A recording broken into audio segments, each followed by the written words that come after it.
Imagine you're driving through a city you've never been to before. You open Google Maps, and within seconds, a tiny blue dot appears exactly where you are. It knows which street you're on, which direction you're facing, and even tells you to turn left in 200 meters. But have you ever stopped to think about how that's even possible?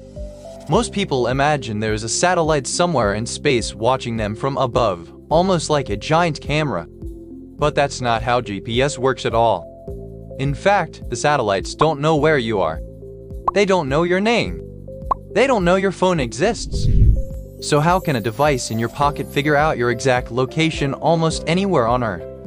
The answer involves signals traveling at the speed of light, clocks so accurate they would lose less than a second over millions of years, and a surprisingly simple idea that turns out to be one of the greatest engineering achievements ever created. By the end of this video, you'll understand exactly how GPS knows where you are. This is probably the biggest misconception about GPS. Most people think your phone sends a signal up to a satellite. The satellite figures out where you are and then sends your location back. But none of that actually happens.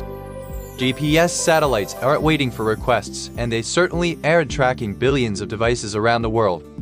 Instead, imagine standing in a room where someone is constantly shouting the same message over and over again. I'm here. It's exactly 2:15 and 30 seconds. I'm here.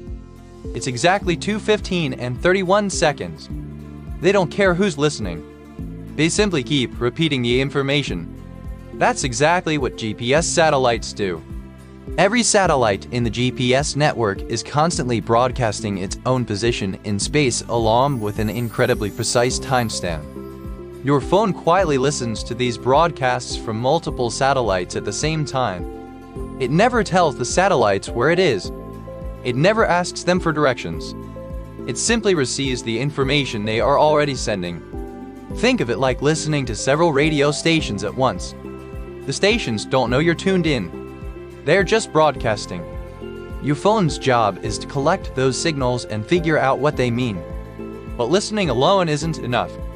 The real trick is measuring exactly how long each signal took to reach your phone. And because those signals travel at the speed of light, even the tiniest difference in time can reveal something incredible. Your distance from each satellite. Every GPS signal travels at the speed of light, about 300 million meters every second. That's so fast that by the time you snap your fingers, the signal could have traveled around the Earth several times. When a satellite broadcasts a signal, it includes the exact moment that signal left the satellite.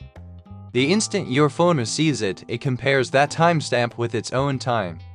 The difference between those two times tells your phone exactly how long the signal spent traveling through space.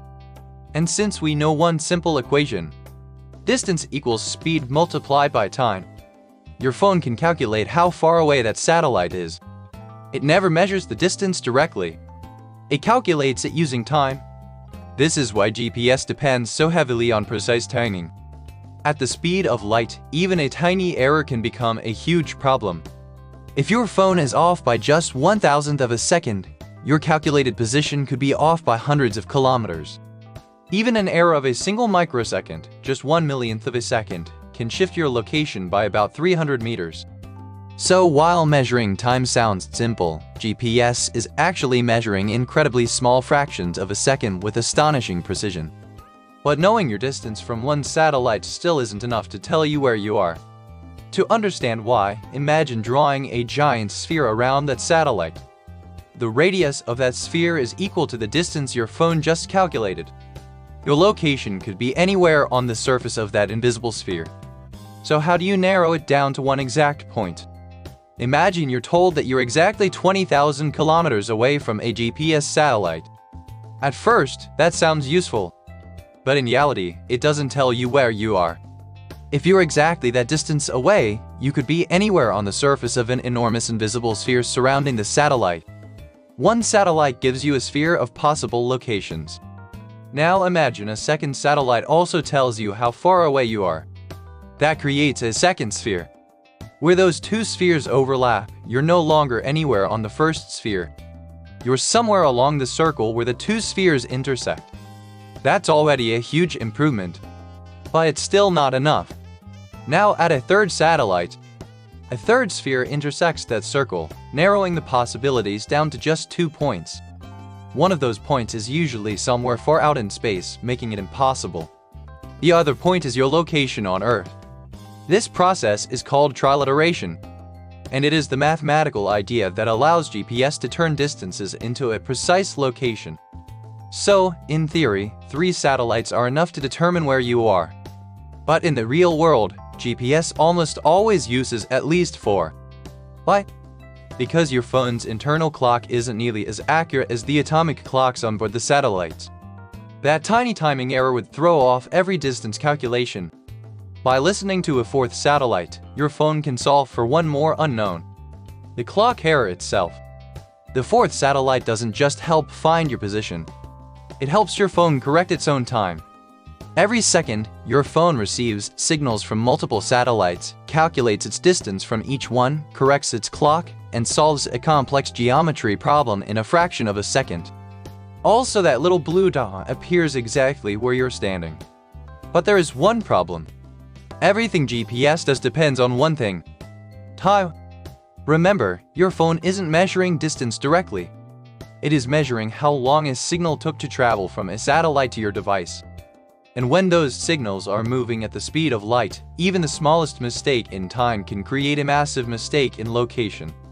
That means the clocks inside GPS satellites have to be unbelievably accurate. A normal clock might lose a few seconds over months or years, but a GPS satellite cannot afford that. Because an error of just 1/1,000,000th of a second can shift your calculated position by around 300 meters. So GPS satellites need clocks that can measure time almost perfectly. That's where atomic clocks come in. Unlike the clock on your wall, which keeps time using gears, springs, or vibrating crystals, an atomic clock uses something much more fundamental: the behavior of atoms themselves.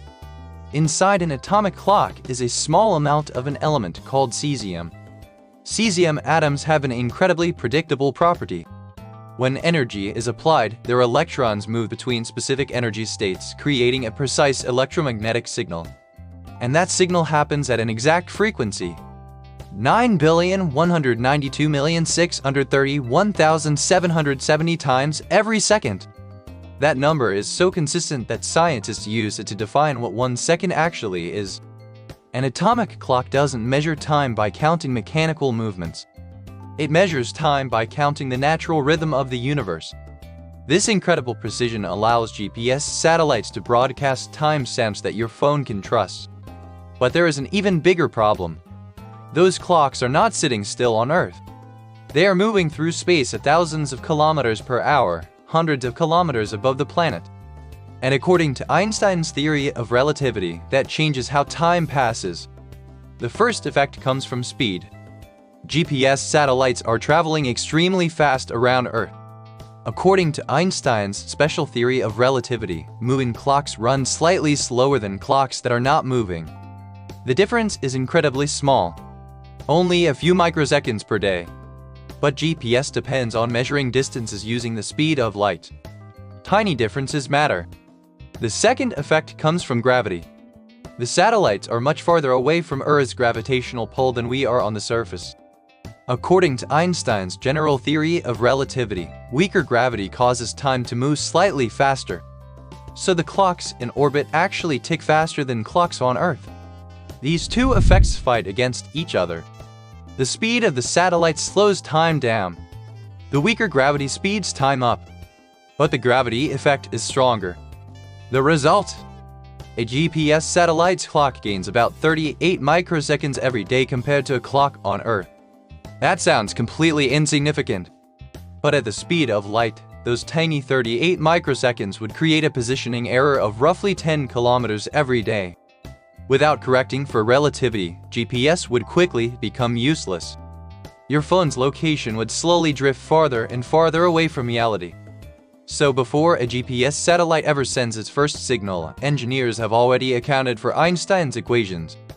The clocks are adjusted before launch, and the system constantly corrects for these effects while the satellites orbit Earth. This means that every time you open a map, you are using a technology that depends on something most people never think about: the fact that time itself is not exactly the same everywhere. GPS works because satellites, atomic physics, and relativity all come together perfectly. But even with perfect clocks and perfect calculations, GPS still isn't always perfect. Because between a satellite hundreds of kilometers above Earth and your phone in your hand, the signal has to travel through a complicated environment. And a lot can go wrong along the way. A GPS system sounds almost perfect. Satellites send signals. Your phone measures the time they took to arrive. Mathematical equations calculate your position. And a little blue dot appears exactly where you are. But in reality, GPS is magic. Those signals have to travel through thousands of kilometers of space, pass through Earth's atmosphere, bounce around buildings, and finally reach an incredibly small receiver inside your phone. And every part of that journey can introduce small errors. One of the biggest problems comes from the atmosphere. When a GPS signal leaves a satellite, it travels through empty space at the speed of light. But eventually, it reaches Earth's atmosphere. The atmosphere contains different layers of gases and charged particles that can slightly slow down or bend the signal. Even though the change is incredibly small, GPS depends on measuring time differences so precisely that even tiny delays matter. The signal might arrive just a little later than expected. Your phone thinks the satellite is slightly farther away than it actually is. And that small mistake affects your final position. GPS engineers account for these atmospheric effects using mathematical models, but they can never remove them completely. Then there is another problem that happens in cities. It's called multipath error. Imagine shouting in a canyon. You don't just hear your voice once. You hear echoes bouncing off the walls. GPS signals can behave in a similar way. When a satellite signal reaches a city full of skyscrapers, it may bounce off glass buildings, walls, or other surfaces before reaching your phone. Your phone receives the direct signal, but it may also receive delayed copies of the same signal that traveled a longer path. Those extra signals can confuse the calculation. Instead of measuring the shortest distance to the satellite, your phone may accidentally measure a slightly longer one. This is why your GPS can sometimes behave strangely between tall buildings. Your phone isn't suddenly losing intelligence. It's trying to solve a problem where the information it receives has been distorted. Another challenge is simply having a clear view of the sky. GPS works best when your phone can see multiple satellites at different positions. But if you are inside a building, underground, or surrounded by mountains, some signals may be blocked. Fewer satellites means fewer measurements. And fewer measurements mean a less accurate location. This is why your phone sometimes takes a few seconds to find your location after opening a map. It is not searching for you. It is waiting until it has enough information to calculate where you are. But modern smartphones have another trick. They don't rely only on GPS. When people think about location tracking, they usually imagine satellites. But your phone actually uses several different systems working together. GPS is only one piece of the puzzle. One of the most important helpers is Wi-Fi positioning. Your phone can detect nearby Wi-Fi networks. Even if you're not connected to them, your device can see their unique identifiers. Because Wi-Fi networks usually stay in the same physical locations, databases can estimate where those networks are located. So if your phone recognizes several nearby Wi-Fi signals, it can make an educated guess about where you are. This is especially useful indoors, where GPS signals are weaker. Another helper is cell tower positioning. Your phone is always communicating with nearby cellular towers. By comparing the signal strength and location of those towers, your phone can estimate its approximate position. It is not as precise as GPS, but it can provide a quick estimate. Your phone also uses its own sensors. Inside every modern smartphone are tiny motion sensors called accelerometers and gyroscopes. The accelerometer detects movement. The gyroscope detects rotation. Together, they allow your phone to estimate how you are moving. For example, if you are walking through a tunnel and GPS temporarily loses connection, your phone can use these sensors to estimate your movement until the signal returns. This combination of satellite signals, Wi-Fi, cell towers, and motion sensors creates a much more reliable location system. Your phone is not depending on one source of information. It is constantly comparing multiple clues and choosing the most likely answer. The next time you open a navigation app, it might feel simple. A map appears. A blue dot appears. A route is calculated. But behind that simple experience is an incredible chain of technology. Thousands of kilometers above Earth, satellites are racing through space. Each one carries an atomic clock precise enough to measure the smallest fractions of a second. They constantly broadcast their position and time. Your phone listens. It measures the delay of signals traveling at the speed of light. It calculates distances. It solves a three-dimensional geometry problem. It corrects for Earth's atmosphere. It accounts for Einstein's theory of relativity. It combines information from satellites, Wi-Fi networks, cell towers, and internal sensors. And it does all of this in seconds. Also, you can answer one simple question. Where am I? GPS is one of those technologies that disappears into the background.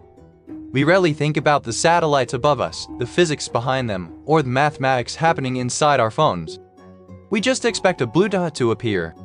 But that blue dot represents one humanist engineering, a system that combines space technology, atomic physics, computer science, and mathematics into something small enough to fit inside your pocket. And the most amazing part, the satellites don't know where you are. They never track you. They simply keep saying, "Here is where I am." And your phone uses their voices to figure out where you are.